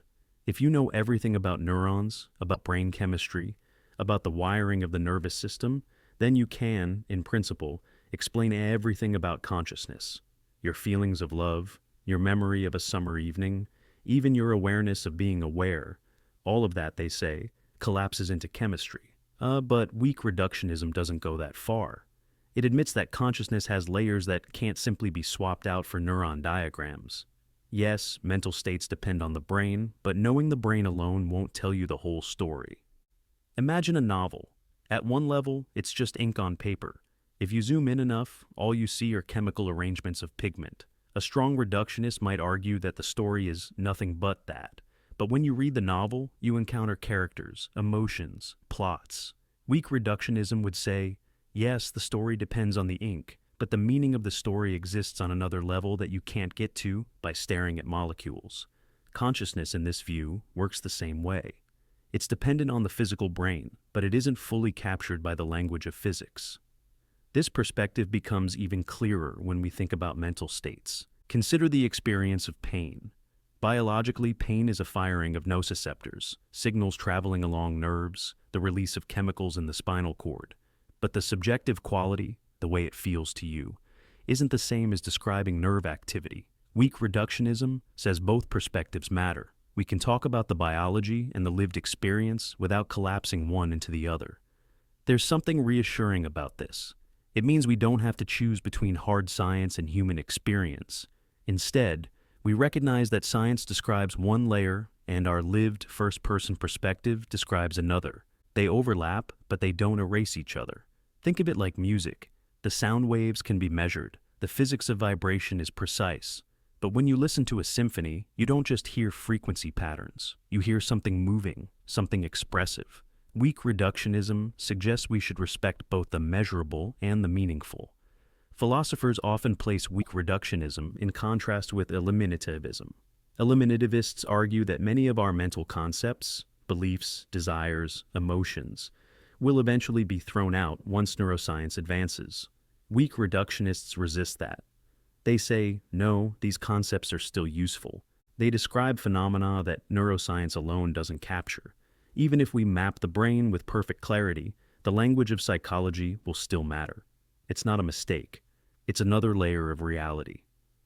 But then comes the interesting question. If consciousness can't be fully reduced, does that mean it's something extra, something beyond the brain? Weak reductionists say not quite. They want to avoid dualism, the idea of a separate soul-like substance. Instead, they argue that consciousness supervenes on the brain. That's a philosophical term, meaning no change in consciousness happens without a change in the brain. But it also means that you can't describe consciousness just by listing neurons. The relationship is like shadow and object. The shadow depends on the object, but describing the object's molecules doesn't tell you the whole shape of the shadow. This middle path has implications beyond philosophy. In psychology, for example, it allows therapists to treat mental illness with both medication and talk therapy. Weak reductionism validates both. You can understand depression in terms of neurotransmitters, but you can also understand it as a narrative about loss, failure, or identity. Both are real, both matter, and neither cancels the other out. It also speaks to the way we use language. When we say someone is thinking about their future, we're not making a mistake by not referring to neurons firing. That level of description has its own reality. Weak reductionism invites us to hold on to that richness without pretending it floats free of biology. And now, one might wonder, why call it weak? The word doesn't mean fragile or unimportant. It means modest. Strong reductionism is bold, claiming a total explanation. Weak reductionism is modest, saying, yes, reduction explains something, but not everything. It doesn't dismiss science, it just insists that science doesn't tell the whole human story. And maybe that's why this position feels so approachable. It reflects the way we already live. We can know that love involves oxytocin and dopamine, yet still write poems, sing songs, and grieve when it's lost. We can know that memory is hippocampal activity, yet still reminisce about childhood without thinking of neurons. In the end, weak reductionism is not a grand solution to the mystery of consciousness. It doesn't claim to solve the puzzle once and for all. Instead, it's a gentle reminder. Explanations come in layers. We can hold both the physical and the experiential without forcing one to swallow the other. And perhaps that balance is where the real insight lies. Consciousness, then, is not fully captured in chemistry, nor is it something separate from it. It is both grounded and expansive, measurable, yet meaningful. As you let this thought settle, notice how it leaves space. Space for science and space for lived experience. That space is calm, not anxious. It tells us we don't need to rush for final answers. Consciousness can be explored patiently, at multiple levels, each enriching the other. That, in its own quiet way, is what weak reductionism offers. Let's begin gently as we turn to a perspective on human consciousness known as Mysterianism. The name might sound dramatic, but in truth it represents a quiet humility, the idea that consciousness may be something our minds cannot fully understand. Just as there are sounds too high for our ears to hear, or colors beyond the range of our eyes, Mysterianism suggests that there may be truths about our own awareness that lie forever outside our grasp. This view was brought into modern philosophy most notably by Colin McGinn, a British philosopher who argued that human beings are cognitively closed to the ultimate explanation of consciousness. What does that mean? Imagine trying to teach advanced calculus to a dog. No matter how clever or well-trained, the dog simply doesn't have the biological equipment to process that level of mathematics. McGinn wonders if consciousness, in the same way, is beyond the natural equipment of the human brain. We can sense it, live it, describe parts of it, but perhaps never fully capture it in theory. Think for a moment about how strange this is. Every waking moment of your life is saturated with conscious experience. The color of the ceiling, the sound of a distant car, even the faint awareness of your breathing right now, all of this is part of the stream of consciousness. And yet, according to Mysterianism, this most intimate aspect of ourselves could be permanently mysterious. Like standing in front of a locked door with no key, we may press our ear to it, speculate about what lies inside, but never step across the threshold. One of the reasons philosophers take this possibility seriously is because of what's often called the hard problem of consciousness. The hard problem points to the difficulty of explaining why brain activity, which seems physical and measurable, should give rise to the feeling of being you. A neuron firing is like an electrical switch turning on and off. But why should such switches create the vivid redness of an apple or the bittersweet sting of memory? Some thinkers argue that science, for all its power, may never close this gap. Mysterianism accepts this, not with despair, but with a kind of intellectual calm. Some things might be unanswerable, at least for us. To put this into a gentler metaphor, picture a goldfish in a bowl. The fish swims happily, noticing the rocks, the bubbles, the light coming through the glass. But the fish cannot step outside and see the bowl itself, much less understand the wider house or world surrounding it. Human beings, in this analogy, are like the fish. Consciousness is our water. It surrounds us, sustains us, and shapes every perception. But stepping outside to see consciousness from a higher vantage point may simply be impossible. Of course, not everyone agrees. Some scientists and philosophers are optimistic. They believe that future neuroscience, perhaps centuries from now, will decode the full picture. But Mysterianism suggests we should prepare ourselves for the possibility that we are asking a question beyond our reach. It is not a pessimistic stance. It doesn't say that consciousness is magical or unimportant. Instead, it's a reminder of human limits. Just as we accept that our bodies cannot fly without tools, perhaps our minds cannot penetrate every truth of existence. There is also a certain peace in this. After all, part of what makes human experience rich is not knowing everything. Mystery can be a companion. Think of the night sky. We gaze at stars, knowing that many will remain unnamed, many forever beyond our telescopes. Yet, the mystery does not lessen the beauty. It may even deepen it. Mysterianism invites us to treat consciousness in the same way, as something so profound, so essential, that part of it must remain veiled. Now, you might ask, if it cannot be solved, why study it at all? The curious thing is that even if we cannot reach the final answer, the journey still shapes us. Exploring consciousness leads to discoveries in psychology, neuroscience, and even art. It refines our sense of what it means to be human. And sometimes, exploring a mystery without solving it can be more transformative than closing it with a tidy answer. The path itself is the gift. So, Mysterianism is less a hard doctrine and more a perspective. It tells us consciousness is real, it matters, but perhaps it will never be fully captured by equations or theories. We may always be partly in the dark about the very light that allows us to see. And perhaps that's not a failure, but a gentle truth. Some questions are not meant to be solved in the usual sense. They are meant to be lived, carried, and wondered at. Neutral monism is one of the gentler theories about the nature of consciousness. It's a perspective that doesn't force us to pick sides between mind and matter, but instead invites us to see both as expressions of something more fundamental. Imagine you're looking at the ocean. Sometimes it's calm waves, sometimes it's shimmering light, but both are simply the ocean showing itself in different forms. Neutral monism works in a similar way.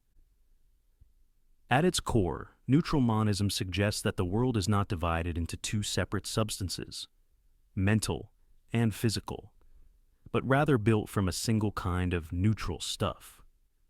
This neutral base can give rise to both what we call mind and what we call matter, depending on how it is arranged or observed. Think of it as clay that can be molded into a cup or a sculpture. The clay doesn't belong exclusively to either category, yet both forms are real expressions of it. The idea has deep philosophical roots. William James, a founder of psychology, hinted at it when he wrote about pure experience as the raw material of reality. Bertrand Russell and Baruch Spinoza also offered their versions.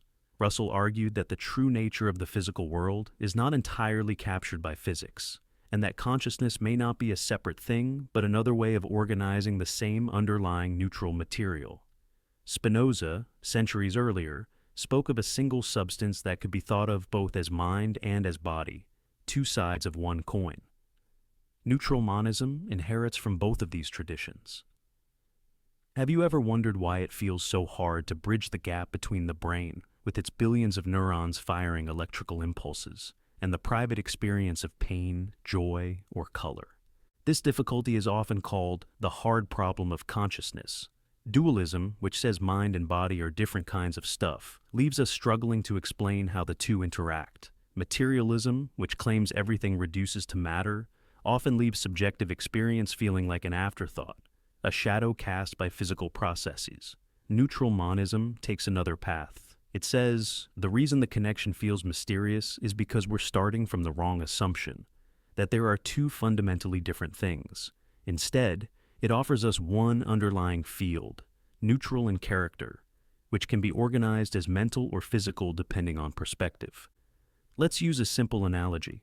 Imagine a deck of playing cards. If you arrange them into a game of poker, you see them as competitive hands, rules, and strategies. If you arrange them into a house of cards, you see them as fragile architecture.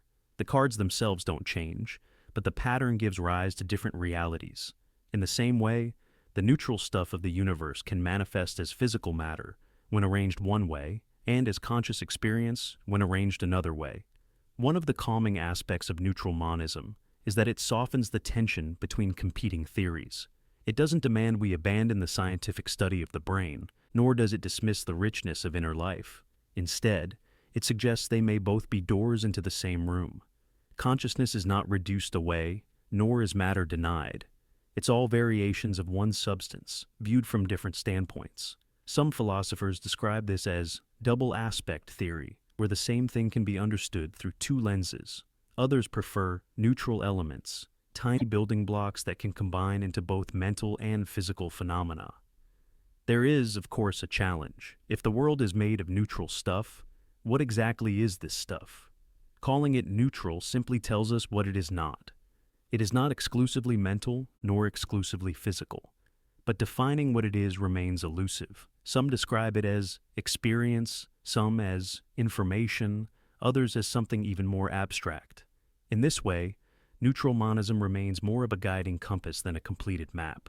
It doesn't give final answers, but it clears a gentle space where we can imagine mind and matter not as enemies, but as siblings. This theory also has a soothing philosophical implication. It reminds us that the boundaries we draw between inner and outer, self and world, might not be as rigid as they seem. The thoughts moving through your mind and the chair supporting your body may not belong to two different realms, but to one continuous fabric. If that is true, then consciousness isn't an alien spark dropped into matter, but a natural expression of the same ground that gives rise to stars, rivers, and forests. In moments of quiet reflection, you may even feel this unity, the way the breath, the body, and the mind seem less like separate things, and more like one process flowing. Neutral monism also invites us to reconsider the nature of perception. When you see a red apple, is the redness in your mind or in the apple? Neutral monism would say it is neither and both.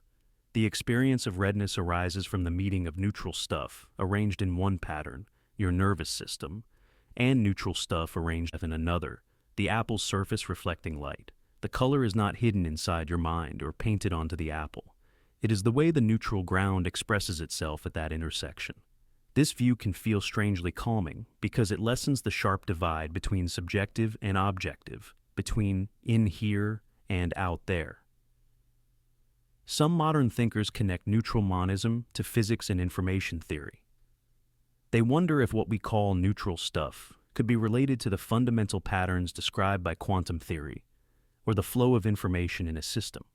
While these ideas are still speculative, they echo the old intuition that reality may be one continuous fabric, appearing as mental or physical depending on how we look at it. Now, why does this matter for consciousness? Because it shifts the question from how does matter produce mind, or how does mind control matter, to a softer, more open inquiry. What is this neutral field from which both mind and matter emerge? Instead of trying to force one category into the other, neutral monism asks us to widen our perspective and see both as partners in a larger picture. The mystery is not solved, but it is reframed, and in reframing, it becomes less sharp and more spacious. As you let this idea settle, notice how it encourages a sense of harmony. Instead of conflict between two worlds, it paints a picture of one world with many expressions. Your thoughts, your body, the stars in the night sky, and the quiet awareness that notices them could all be threads in the same tapestry. Perhaps this is why neutral monism has such a gentle appeal. It offers a vision where nothing is out of place, where the mental and the physical flow from the same source. And with that thought, let the mind drift a little. Feel the calm in knowing that consciousness might not be an exception or an outlier, but simply one more way the universe shows itself. Like a wave rising and falling, like light shifting on water, it belongs to the same whole. Imagine you are lying down, the room is quiet, and you're listening to ideas float past you like soft ripples in water. Tonight's idea is Physicalism, one of the most influential theories of consciousness. It's a word that might sound heavy at first, but really, it's just a way of saying everything that exists is, at its core, physical. Nothing extra, nothing beyond the physical world. Consciousness in this view is not something magical or outside of nature. It is part of the same universe as rivers, trees, and stars. So, what does this mean? Let's break it down slowly. Physicalism suggests that every thought you've had, every dream, every moment of joy or sadness is ultimately the product of physical processes in the brain. The cells firing, the chemicals moving, the patterns forming. It doesn't dismiss your inner life, but it says that what we call the mind is not floating above the body. It is deeply rooted in the physical workings of your body, especially your brain. Think of it like music. A song feels rich, emotional, sometimes even transcendent, but at the same time, it is vibrations in the air, waves moving through space, hitting your eardrums and being interpreted by your brain. To a physicalist, consciousness is like that. It feels vivid and full, but beneath the surface, it is patterns of physical activity. The curious thing is, if music is more than just vibrations, could consciousness be more than just brain activity? Physicalism says no. The music doesn't exist apart from the vibrations. The mind doesn't exist apart from the brain. Now, let's move gently through some examples. Imagine a simple headache. Under physicalism, that dull throb isn't caused by a mysterious invisible force. It's caused by neurons misfiring, blood vessels constricting, or chemical imbalances. Or take something more abstract, like falling in love. Physicalism would say it can still be explained in terms of physical processes, hormones like dopamine and oxytocin, brain regions lighting up, neural networks weaving experiences into feelings. It doesn't make love less real or less meaningful, but it places it firmly in the physical world. But here's the puzzle. If everything is physical, how do we explain the feeling of being alive? How do we explain the raw sensation of seeing the color red or the calm of hearing waves crash? Physicalists respond by saying, these experiences are simply what happens when the brain does its work. They may feel mysterious, but mystery doesn't mean magic. Consciousness, on this view, is the physical brain reflecting on itself. Some philosophers call this the identity theory. The idea that mental states and brain states are the very same thing, just looked at from different angles, like water and H2O. From one perspective, you see ripples in a river. From another, you you describe molecules of hydrogen and oxygen, but they are not two separate things. They are one thing, described differently. Consciousness and the brain, says Physicalism, are like that. There are variations of Physicalism too, and each has its own gentle shade of meaning. Some believe in reductive physicalism, where every mental state can, in principle, be reduced to a physical explanation, like how we reduce temperature to molecular motion. Others prefer non-reductive physicalism, where mental states depend on the physical, but cannot be neatly reduced to it. It's like saying a painting depends on pigments and canvas, but the beauty of it cannot be captured only by chemistry. Now, have you ever wondered why this matters? The reason is simple. If consciousness is purely physical, then studying the brain might one day explain everything about the mind. Neuroscience wouldn't just be about understanding illness or memory. It would hold the key to why we feel alive at all. On the other hand, if consciousness were something beyond the physical, then science might never fully capture it. Physicalism places its bet on the side of science, material explanation, and the belief that the physical world is complete. Of course, not everyone agrees. Critics say physicalism leaves out the qualia, the raw, subjective feel of experiences, the what it is like to see red or to taste coffee. You can describe every physical detail of the brain while drinking coffee, but can that capture the rich, warm taste? Physicalists often respond that qualia are not beyond the physical. They are what happens when a physical brain processes information in a certain way. Just as rainbows don't exist apart from light refracting, qualia don't exist apart from brain states. They are two ways of looking at the same reality. Here's another way to think about it. Imagine a computer. It has circuits, electricity, and hardware. Yet when you use it, you don't think about circuits. You see words, colors, and sounds on the screen. Consciousness, under physicalism, is like the screen. The brain is the hardware, the electrical signals, the coding deep inside. The experience you feel is the surface display. Different levels of description, one underlying machine. Now, why is this soothing to consider? Because it grounds us. It reminds us that the mind, for all its wonder, is part of nature. It is not detached or alien. It belongs to the same world as flowing rivers, growing trees, and glowing stars.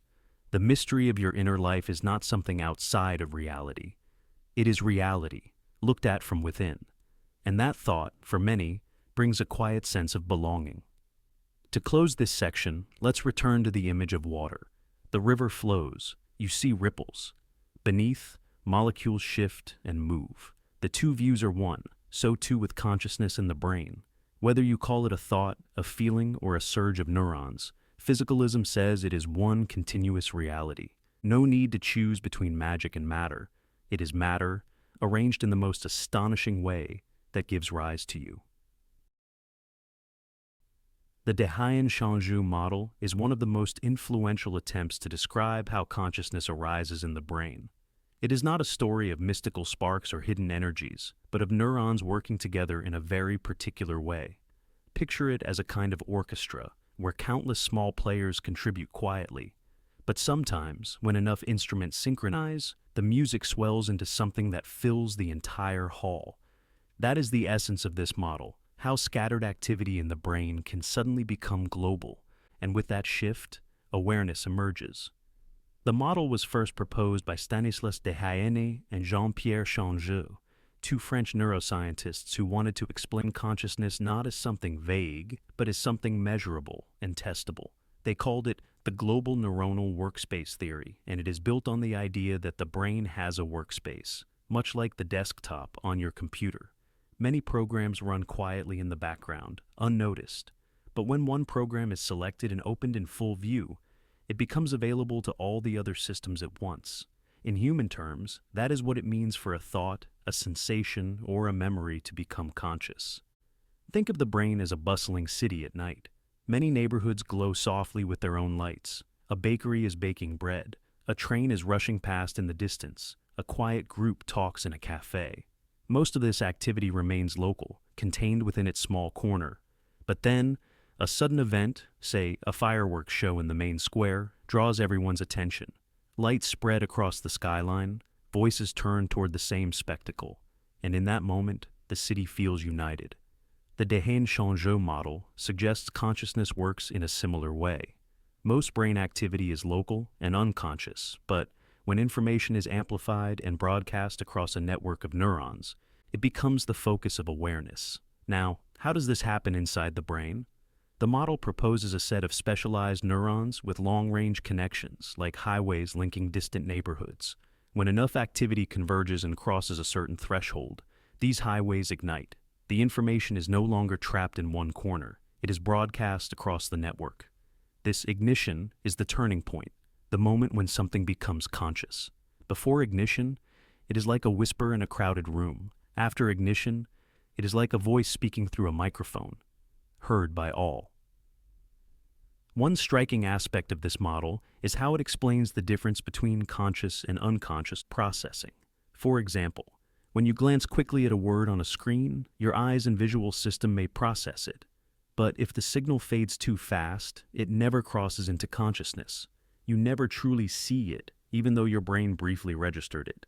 But if the word lingers long enough, or is presented strongly enough, it crosses the ignition threshold and enters the workspace. Now, you can not only read the word, but also think about it, remember it, and even say it aloud. Have you ever wondered why some thoughts drift away without leaving a trace, while others stick and shape your entire mood for the day? The Dehaene Changeux model would say that only the latter reached ignition. Consciousness, in this sense, is not the steady hum of background processes, but the spotlight that selects, amplifies, and distributes. What makes this model compelling is that it is not just a philosophical idea. It has been tested with brain scans, experiments, and simulations. Researchers have found patterns of brain activity that match its predictions. For instance, when people report becoming aware of a stimulus, we can see a sudden surge of synchronized activity spreading across different brain regions, just as the model suggests. In contrast, when people are not aware, the activity stays local, never spreading far.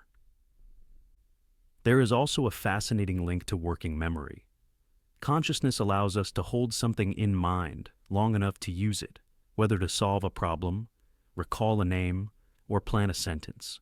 Without the workspace, information would vanish too quickly, lost before we could act on it. This helps explain why unconscious processes, though powerful, feel fleeting. They operate in the background, but rarely become part of the ongoing story we tell ourselves. Now, here is a gentle thought experiment. Imagine your brain as a library. Millions of books sit quietly on the shelves, representing unconscious processes. Most remain closed, their contents never reaching you. But then, a librarian picks up one book and places it on the central reading table. Suddenly, everyone in the library can gather around it. They can discuss it, copy it, make connections to other books. That reading table is the workspace. It does not hold many books at once, but whatever it holds becomes shared and alive. The curious thing is that this model also sheds light on the limits of consciousness. Our workspace is not infinite. It can hold only a few items at a time. That is why multitasking feels so difficult. Try to remember a phone number while also forming a complex sentence, and you will feel the strain. The workspace is small, but its power comes from the fact that it can share its contents with the entire brain at once. There are critics, of course. Some argue that the Dehaene-Changeux model describes the broadcasting of information, but does not fully explain why broadcasting should feel like subjective experience. Why should global ignition feel like being aware? This is a deep question, one that continues to puzzle philosophers and scientists alike. The model gives us a clear and testable framework, but perhaps it is only one piece of the larger puzzle of consciousness. Still, the image it paints is both simple and elegant. Consciousness in this view is not a mysterious flame, but a signal that has been amplified and shared, like a song that begins as a single instrument and then swells into a full symphony.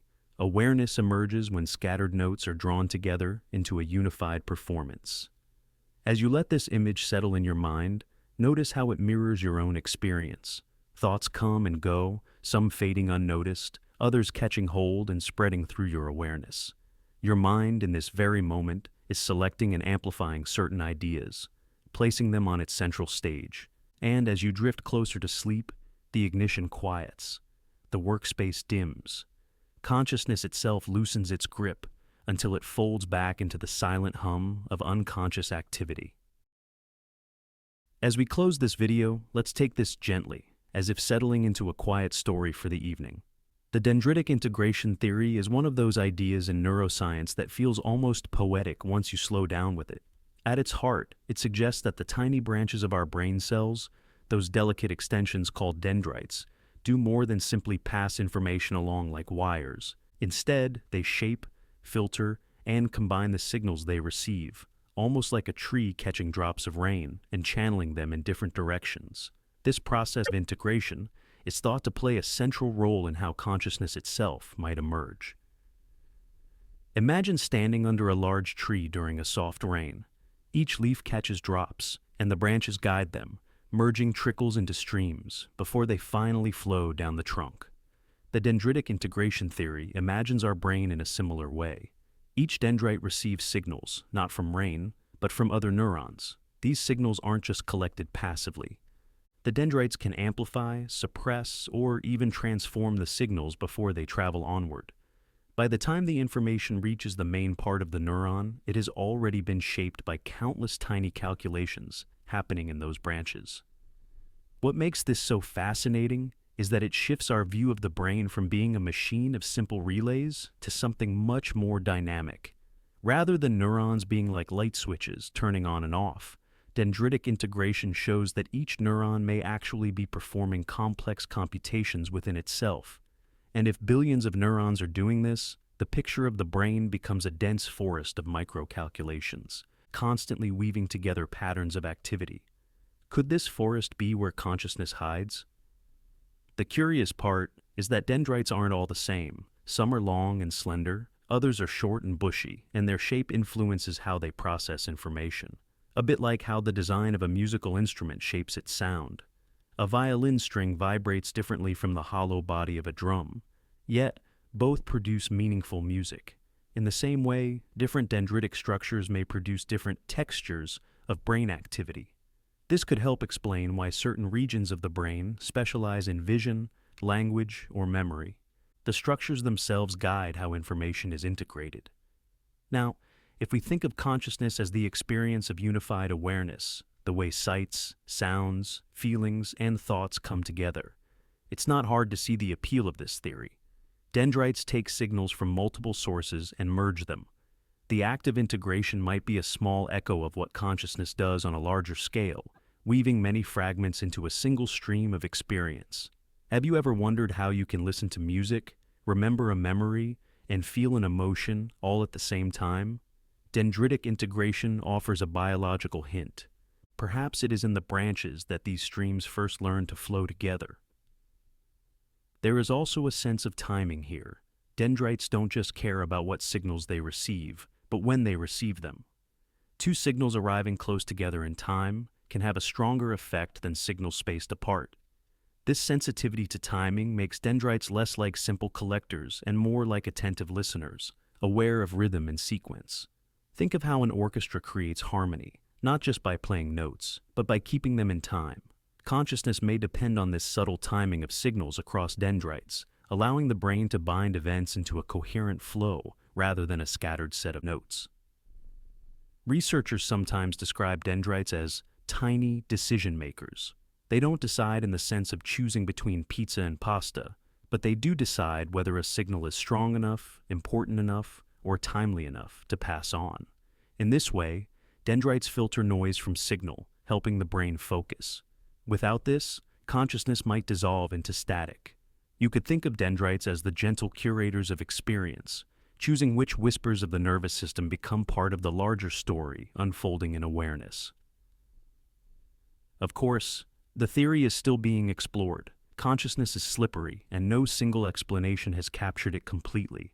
Dendritic integration theory reminds us that the secret may not be hidden in vast networks alone, but in the tiny details of how individual cells handle their inputs. It brings our attention down to the level of branches, to the quiet work happening in microscopic spaces. That thought itself is humbling. Consciousness might not just live in the grandeur of billions of neurons, but in the fine grain of how each neuron listens. As you let this idea settle, it helps to imagine the brain as both forest and tree.